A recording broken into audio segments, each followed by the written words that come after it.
Selamat pagi Bapak Ibu dan Saudara-saudari semua sidang jemaat dimanapun Bapak Ibu dan Saudara berada saat ini. Apa kabarnya? Saya berdoa dan berharap Anda dalam keadaan sungguh amat baik. Pada kesempatan pagi hari ini kita bersyukur kepada Tuhan kalau kita bisa bangun dari istirahat kita, dan pagi ini kita diberi kesempatan untuk duduk diam merenungkan kebaikan Tuhan dalam kehidupan kita sepanjang minggu yang lalu.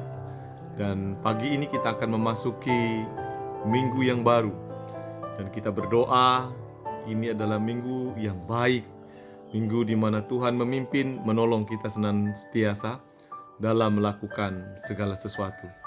Itu sebabnya sebelum mengawali hari ini, mengawali minggu ini, mari kita meminta hikmat Tuhan, mendengarkan kebenaran firman Allah, supaya kita melakukan segala sesuatu atas kehendak dan pimpinannya, sehingga keberadaan kita mampu memuliakan nama Tuhan. Mari kita berdoa bersama-sama.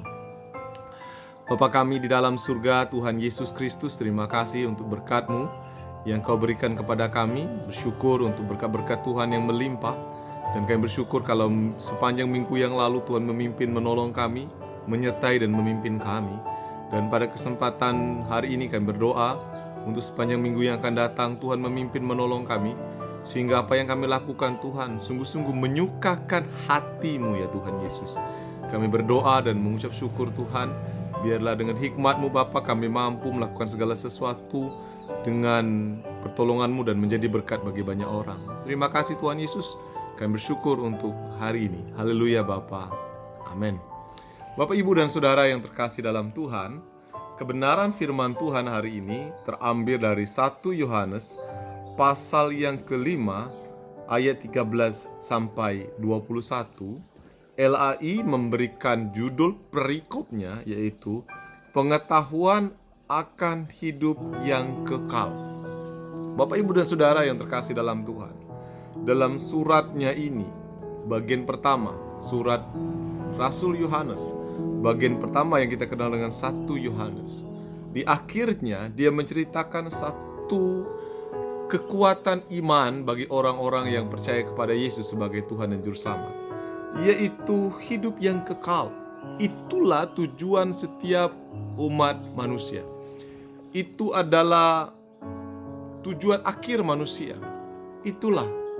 Dan dia mengingatkan kepada kita bahwa orang yang memperoleh hidup yang kekal adalah orang yang percaya kepada Yesus sebagai Tuhan dan Juru Selamatnya. Dia mengakui Kristus dengan sungguh-sungguh. Itulah jalan untuk memperoleh hidup yang kekal. Maka ayat yang ke-13 dia berkatakan, semua ini kutuliskan kepadamu supaya kamu percaya kepada anak Allah, bahwa kamu memiliki hidup yang kekal. Kamu tahu bahwa kamu percaya kepada anak Allah, kepada Kristus, kamu memperoleh hidup yang kekal. Itu sebabnya peganglah itu dengan sungguh-sungguh, supaya engkau tidak hidup dalam kebinasaan. Itulah yang disampaikan oleh Yohanes dalam suratnya ini. Kemudian dia berkata tentang dosa. Ada dosa-dosa yang tidak mendatangkan maut. Artinya apa? Dosa-dosa yang masih bisa diampuni, dosa yang masih bisa Tuhan berkenan. Tetapi ada dosa yang mendatangkan maut. Apakah dosa yang mendatangkan maut? Semua dosa mendatangkan maut, Pak. Tetapi ada dosa yang mendatangkan maut dan tidak bisa diampuni. Apakah itu? Dosa di mana tidak percaya kepada Kristus sebagai Tuhan dan Juru Selamat. Dosa di mana menolak akan Kristus sebagai Sang Penebus. Selebihnya itu dosa-dosa yang lain. Kalau kita mau datang kepadanya dengan jujur, menyerahkan hidup kepada Tuhan, dan kemudian ingin berubah, Tuhan mampu mengubahnya dan mengampuninya. Tetapi janganlah engkau berbuat dosa dan berkata Tuhan bisa mengampuni dan kemudian berbuat dosa kembali. Jangan. Karena itu sama saja engkau sedang mencobai Tuhan Allahmu. Dan inilah yang dia katakan. Kita tahu bahwa kita berasal dari Allah dan seluruh dunia berada di bawah kuasa si jahat. Artinya apa? Ketika orang menyerahkan hidupnya, menyerahkan dirinya kepada dunia, maka dia pasti akan jatuh ke dalam dosa. Itu sebabnya orang yang menyerahkan kepada dunia, dia tidak akan percaya kepada Tuhan Yesus. Itu intinya. Saudara berkata ada dosa yang tidak mendatangkan maut. Mungkin saudara kaget, loh, ada dosa yang tidak mendatangkan maut. Tentu semua dosa tidak berkenan di hadapan Allah. Tetapi dosa yang paling berat ketika kita menolak Kristus sebagai Tuhan dan Juru Selamat, itu adalah dilakukan oleh orang dunia yang tidak mau menerima Yesus. Akan tetapi kita tahu bahwa anak Allah telah datang dan telah mengaruniakan pengertian kepada kita bahwa supaya kita mengenal yang benar. Dan kita ada dalam yang benar.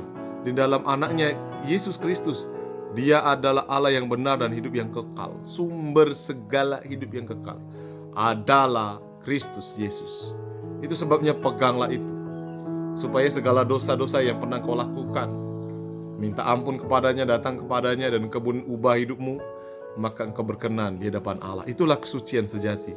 Anak-anakku, waspadalah terhadap segala berhala. Nah, itu orang yang menyembah berhala tentu tidak akan percaya kepada Kristus, ragu akan Kristus. Padahal sebagai orang yang percaya kepada Tuhan, kita tidak boleh ragu sedikit pun kepada Tuhan. Jadi Bapak Ibu dan Saudara, percayalah perjalanan hidupmu akan mendatangkan sukacita dan berkat kalau engkau percaya sungguh-sungguh kepada Kristus sebagai Tuhan dan Juru Selamat.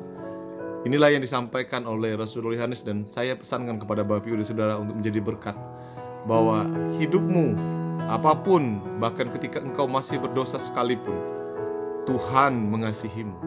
Tuhan sungguh menyayangimu.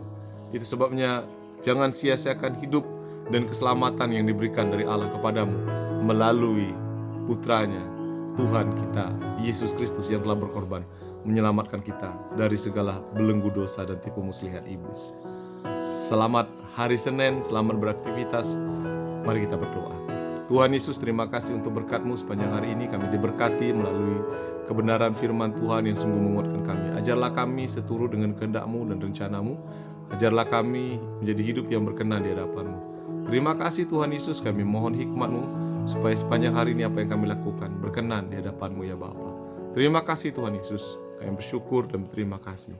Amin.